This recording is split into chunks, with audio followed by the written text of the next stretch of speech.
I've played the original Resident Evil 3 a countless number of times. And in one of those times, whilst I was midway through Jill's introduction monologue, I realized the live action intro of Resident Evil 3 Remake actually has a meaning, which surprisingly no one else has realized. And I don't blame the audience for not getting this because what follows this live action intro is the most dogshit narration and pacing of a story for a video game. So in this video, I'm going to explain what this intro actually means.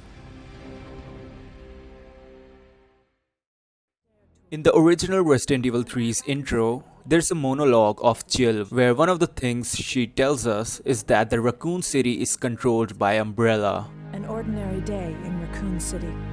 A city controlled by Umbrella. This is the exact thing that is partly conveyed in the first part of the remake's intro, partly because it's established even further later on in the game, which I will talk about later in the video. For now, let's focus on the first part of the intro. Right from the beginning, a reporter tells us that there's an outbreak of a disease, and from then on, there's no mention of a disease from reporters but of riots. These reports are merely of vandalism and looting, which seems totally unrelated with the virus. But that's exactly what the intro is trying to show you. And you should note, these reports are intended for people outside of Raccoon City, as they were broadcasted a few hours before we meet Jill. In the original universe, during the events of Resident Evil 3, Umbrella was trying to get rid of any evidence that connected the corporation to the T-virus. But in the remake universe, Umbrella is trying to get rid of all the evidence of T-virus itself. We learned this in Carlos's section of hospital. Which we did. Now, I keep samples of this vaccine here in my office. The rest of it is stored underground. But those sons of bitches at the board, they want to destroy it. They don't want the world to know what they've done. So they're trying to erase all evidence that the virus ever existed. Coming back to the intro, we see that there's no mention of T-virus or any zombies at all, as in all of these videos, riots are caused by normal people. We even see one punching what seems to be windshield of a car, and the man doing it is perfectly fine.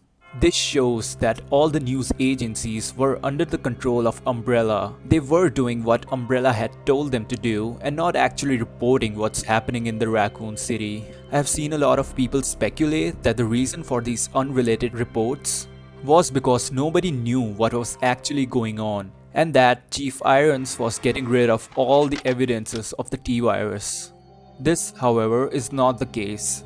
Chief Irons was only covering up for the mansion incident, but when he got word that the T-virus had spread through the city, he became extremely paranoid, thinking he was infected too and planned to take down the entire police station with him. As for the random chaos in the intro, it may not even be real at all. There were several reports of people showing the symptoms of T-virus since the beginning of September. This, of course, caused civil unrest and had reporters coming in the Raccoon City to investigate on the rumors of cannibal disease. Umbrella, however, was quick to realize this. They imposed lockdown and had set up blockades around the city to keep people from escaping. Due to this, the reporters lost contact with the media outside of the city, thinking the city is under martial law, while the official martial law was imposed much later. Since the word had already gotten out that there was unrest in Raccoon City, Umbrella had news agencies cover it with the videos of random chaos as they were trying to get rid of any evidence related to the T-virus. In the original universe, Umbrella was trying to get rid of such evidence before the events of Resident Evil 3. But when the entire city had turned into zombies, they only cared about disconnecting itself with the T-virus. Now let's move on to the rest of the intro.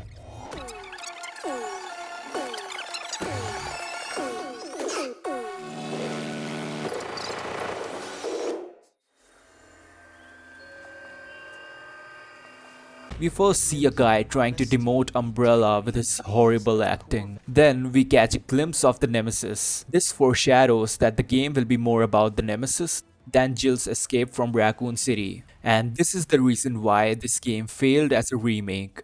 Right after that, we learn that the name of this monster is Nemesis.